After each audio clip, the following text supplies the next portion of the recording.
Good evening. Today we continue our daily reading of the Word coming out of the book of 2 Kings, chapter 13. As always stated prior to reading, get to a church that has Sunday school or Bible study where the Word can be broken down and shared for you and with you for an easy understanding. Also get with some friends who are just breaking bread and having church amongst one another and get some understanding. Also, get you a Bible. There are numerous versions you can read from NIV to King James. But most importantly and above all, call upon the Lord. If you knock at his door, he will answer and fill you up with his wisdom. Amen. 2 Kings chapter 13 reads as follows. In the 23rd year of Joash, son of Ahijah, king of Judah, Jehoaz, son of Jehu, became king of Israel in Samaria, and he reigned 17 years. He did evil in the eyes of the Lord by following the sins of Jeroboam, son of Nebat, which he had caused Israel to commit, and he did not turn away from them. So the Lord's anger burned against Israel, and for a long time he kept them under the power of Hazael, king of Aram, and Ben-Hadad, his son. Then Jehoaz sought the Lord's favor, and the Lord listened to him, for he saw how severely the king of Aram was oppressing Israel. The Lord provided a deliverer for Israel, and they escaped from the power of Aram. So the Israelites lived in their own homes as they had before, but they did not turn away from the sins of the house of Jeroboam, which he had caused Israel to commit. They continued in them. Also, the Asherah pole remained standing in Samaria. Nothing has been left of the army of Jehoaz except 50 horsemen, 10 chariots, and 10,000 foot soldiers. For the king of Aram had destroyed the rest and made them like the dust at threshing time. As for the other events of the reign of Jehoaz, all he did and his achievements, are they not written in the book of the annals of the kings of Israel?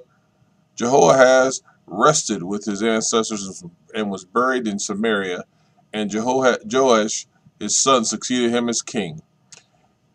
In the 37th year of Joash king of Judah, Jehoash son of Joash became king of Israel and Samaria, and he reigned 16 years.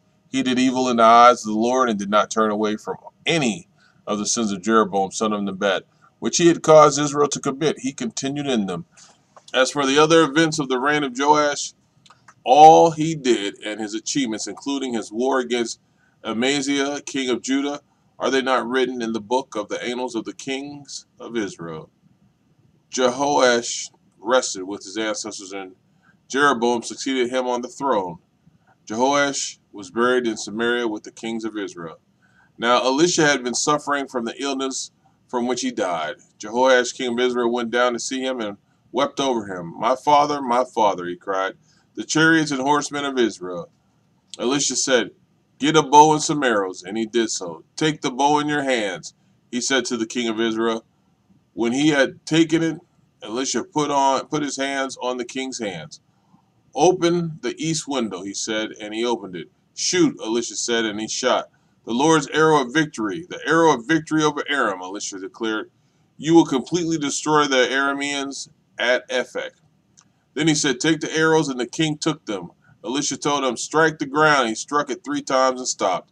The man of God was angry with him and said, you should have struck the ground 5 or 6 times. Then you would have defeated Aram and completely destroyed it. But now you will defeat it only 3 times. Elisha died and was buried. Now Moabite raiders used to enter the country every spring. Once, while some Israelites were burying a man, suddenly they saw a band of raiders. So they threw the man's body into Elisha's tomb. When the body touched Elisha's bones, the man came to life and stood up on his feet. Wow. Hazael, king of Aram, oppressed Israel throughout the reign of Jehoahaz. But the Lord was gracious to them and had compassion and showed concern for them because of his covenant with Abraham, Isaac, and Jacob. To this day he has been unwilling to destroy them or banish them from his presence. Hazael, king of Aram, died, and Ben-Hadad, his son, succeeded him as king.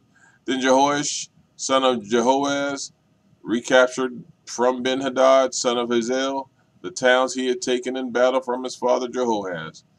3 times Jehoahaz defeated him, and so he recovered the Israelite towns.